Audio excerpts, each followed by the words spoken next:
The legendary Soviet spy and saboteur Alexander Svyatogorov was a man who continued his undercover work even after the war and even after his retirement. His name is little known, but his exploits are known to everyone who has watched the films Shield, Dancer, the Saturn trilogy and Feet of a Spy. Unique operations of Svyatogorov in the deep German rear entered the history and textbooks for special agents. The elimination of the Kharkov military commandant retreating from the city in 1941. Soviet troops mined a luxurious mansion, which before the war belonged to the party leadership. It was evident that after the city was conquered, the German leadership would move in. Indeed, the new commandant of Kharkov, General Georg von Braun, settled here. German sappers thoroughly examined the mansion before the commandant crossed its threshold. They easily found the explosives left by the Soviet soldiers and, after clearing them, reported that it was safe to be in the building. The invaders were unaware that they had fallen into a cunning trap set by the Svyatogorov brigade. In addition to the fuse, which had been deliberately left in plain sight, an air bomb of half a ton was carefully hidden there. It was detonated using a radio signal sent from Voronezh. Svyatogorov chose the moment for the detonation. As a result,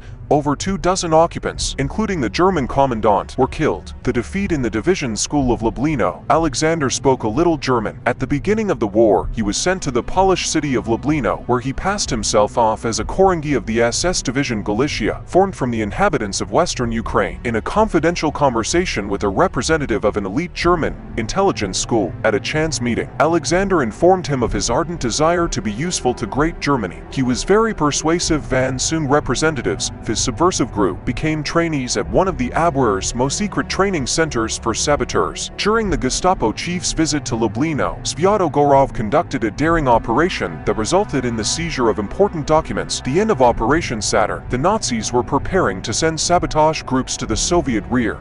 Svyatogorov became aware of this. He captured one of the organizers of this mission, Canaris. In the course of interrogation, they managed to find out where the training center was located and obtain information about the saboteurs already operating on the territory of the Soviet Union. All participants of the operation were found and eliminated. After the war, Svyatogorov continued to serve as a resident of Soviet intelligence in Bratislava and Berlin. He was a consultant to the screenwriters of films about the work of his groups. He passed away in 2008 at the age of 95.